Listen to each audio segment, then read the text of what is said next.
First division with great distinction. ठीक है, तो कैसे पढ़ना है बताना जरूरी है ना, बताना है। मैं जिस समय पढ़ाई करता था, मैट्रिक 99 में लिखा, 1.5 साल हो गया, तब से आज तक जितने भी परीक्षाएं लिखा सब में मैं टॉप रहा। तो आपको भी टॉप मानने की जरूरत है, लेकिन घमंड नहीं करना है। तो आपको प्रथम श्रेणी में उत्तीर्ण होने के लिए क्या करना है, आप जो भी विषय पढ़ते हैं, सुनिए ध्यान से, साल में कितना दिन होता है बोलो,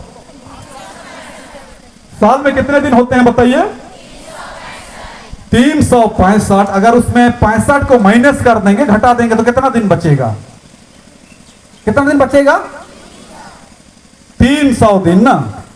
तो 65 दिन को मैं इसलिए घटाने कह रहा हूं कि इस दिन आपका प्रोग्राम हुआ, ईसाई प्रोग्राम, किस दिन घर में डिबरी नहीं मिला, किस दिन मेहमान चली गई, किस दिन कोई अन्य कार्य कर, लेकिन एक स्टूडेंट होने के नाते 300 दिन हर हाल में पढ़ना ही है।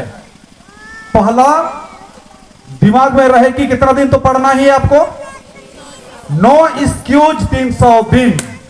अगर एक दिन में आपको क्या करना है, एक तो गणित हल करना है, ज्यादा नहीं करना है, कितना हल करने बोल रहा हूं, एक दिन एक गणित हल कीजिए, एक दिन एक अंग्रेजी हल कीजिए, भूगोल, इतिहास, जो विषय पढ़ते हैं एक दिन में एक ही सवाल हल कीजिए। तो हर एक 3 महीना में परीक्षा होता है, 30 या 90। तो 3 महीना में आप कितना सवाल का जवाब जानते हैं बताइए, बताओ जी। आसानी से आप 90 सवाल का जवाब जानते हैं, और आपके पास 90 सवाल आता ही नहीं है, उन्हीं में से आएगा 30 या 28 को। तो आंख बंद की किए रहोगे तो ठीक कर दो, होगा कि नहीं होगा। मैं तो पढ़ता हूं तो ऐसे ही पढ़ता हूं, रोज एक, ज्यादा पढ़ने की जरूरत नहीं है, टेंशन क्यों लोगे। एक दिन में कितना पढ़ना है, लेकिन पढ़ना ही है, कोई गच्चा नहीं चलेगा, गच्चा करोगे खुद गच्चा खाओगे। 65 दिन तो इसने छोड़ दिए। विद्यार्थी हो, दुनियादारी के छोड़ा, क्या करना है, पढ़ना लिखना है 300 दिन एक एक चीज, तो पढ़ पाएंगे। और ऐसा नहीं करेंगे तो साल भर में 300 सवाल का उत्तर आप जानते हैं, उसको हल कर चुके हैं, तो कहां से सवाल आएगा। 300 सवाल रहता है आपका किताब में, सवाल ही नहीं बनता है, तो फेल होने का कहां चांसेस है, कोई चांस नहीं है। तो शुरू से आखिरी तक देखिएगा, इसको भी जानता हूं, इसको भी जानता हूं, इसको भी जानता हूं, इसको भी जानता हूं। कभी आपके पास वो शब्द नहीं आएगा कि मैं इस सवाल को नहीं जानता हूं। तो ऐसा में कौन आदमी फेल होगा जी। मैं तो ऐसा ही पढ़ता हूं आज तक, इसलिए मैं फेल होता ही नहीं हूं। पढ़िएगा कि नहीं पढ़िएगा। उसके बाद ये तो फॉर्मूला आपका हो गया। इस फॉर्मूला को प्राप्त करने के लिए आपको कर्तव्यनिष्ठ होना है। दूसरा नंबर में क्या होना है, कर्तव्यनिष्ठ, माने अपने काम को करना ही है, चाहे सूरज डूबे या बेर उगे, करना ही, करना चाहिए नहीं कह रहा हूं, करना है भी नहीं कह रहा हूं, क्या कह रहा हूं, करना ही है।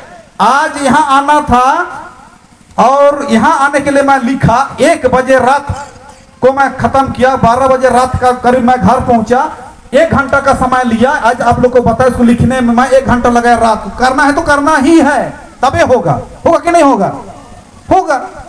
कर्तव्यनिष्ठ बनना है, कोई नाव छाव नहीं। आपके माँ बाप हैं, आप लोग भी इनके ऊपर ना नुकुर लाड़ प्यार नहीं। पढ़ना पढ़ना है तो पढ़ाना है तो पढ़ाना ही है। इतना पसीना बहाते हैं उनके लिए, कमाते हैं, और ये लोग तमाशा करेगा, लात जूता देना ही है, ठीक है ना। इंसान को इंसान बनाने के लिए इंसान की जरूरत होती है, इंसान को शैतान बनाने के लिए भी इंसान की जरूरत होती है। समझना आपको है, गलत बोल रहा हूं। तीसरा, समय और परिस्थिति को समझना है।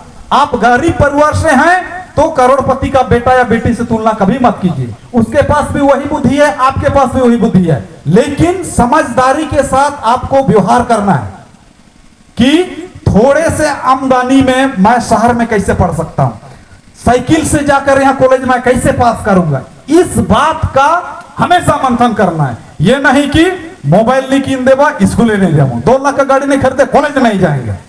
स्वार्थ का जीवन, स्वार्थी जीवन और दुनिया के से बहुत जल्दी विदाई का जीवन है कि नहीं है? स्वार्थ और सट्टा माँ बाप से कभी मत लगाइए। माँ बाप चाहते हैं कि आपको पढ़ाएंगे, इसलिए समय और परिस्थिति का ख्याल कीजिए। पता चलेगा कि 2 दिन से हम लोग घर में डिबरी नहीं है, तो पहले दिने को पढ़ लेना, कौन बताएगा? खुदे को ना बताना पड़ेगा, ये करना है। उसके बाद है अपना वातावरण से वाकिफ होना। वातावरण माने आप जिनके साथ रहते हैं, संगति अच्छा है या बुरा है, ध्यान देना है। आप जिस क्षेत्र में रहते हैं वहां की स्थिति कैसी है, इस बातों को जानना बहुत जरूरी है। और इस चीजों को जानिएगा, ख्याल रखिएगा, तो आपको पढ़ाई में कोई मायके लाल डिस्टर्ब नहीं करे। क्या लिखने कोई आपका पेन को छीनेगा, आपका बुद्धि को रोक देगा? लेकिन बेहाया जैसा दिन भर मोबाइल में हाय हेलो हेलो करिएगा तो आपको उठा के कोई भी ना ले जाएगा। गलती किसकी है? उसकी है कि आपकी है? अधिक समस्या हम खुद उत्पन्न करते हैं, बाहर से समस्या बहुत कम आता है। ध्यान दीजिएगा, बहुत ज्यादा मैं बोल दिया।